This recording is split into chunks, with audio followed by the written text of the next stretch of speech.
After 6 hours drive from Manila, we reached Baler at 7 a.m. in the morning.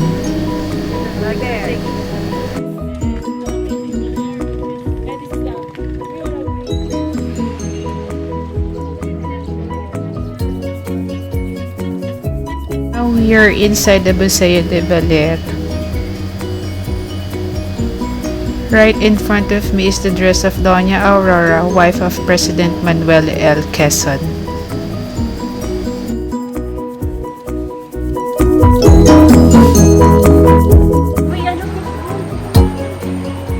This is the ancestral house of Doña Aurora.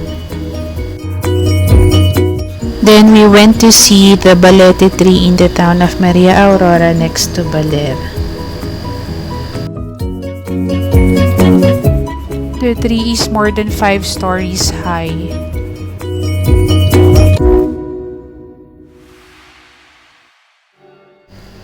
On our second day, we will learn how to surf. Walang alon. 1, 2. As a beginner, we need to learn the right body and hand positions. Timing is crucial and you have to keep your balance all the time.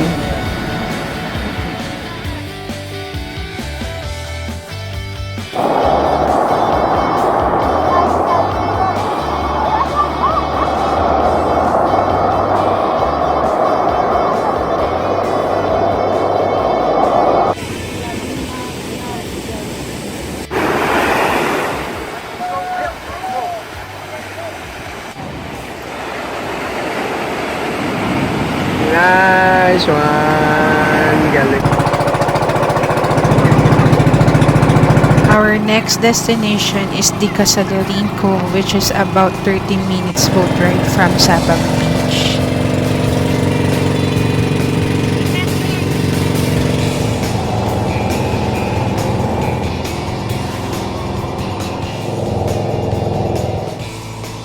Dicasalarin Cove is a secret beach cove owned by the Angaras in Baler. It is famous for its white sand, awesome vista, and access to Baler Lighthouse.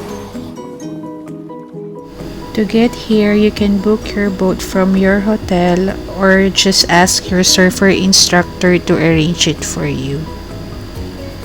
You also have to pay 100 pesos per head for the pass.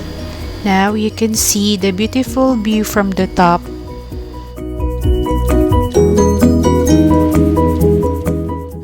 We had dinner by the beach with bonfire. On our last day, we went to the Mother Falls. The falls is open from 7 a.m. till 4 p.m. but depending on the weather conditions. What can you say? It's so beautiful. Wow! Known as the Mother Falls, Dimatubo Falls is one of the most popular destinations and main attractions in the town of Baler.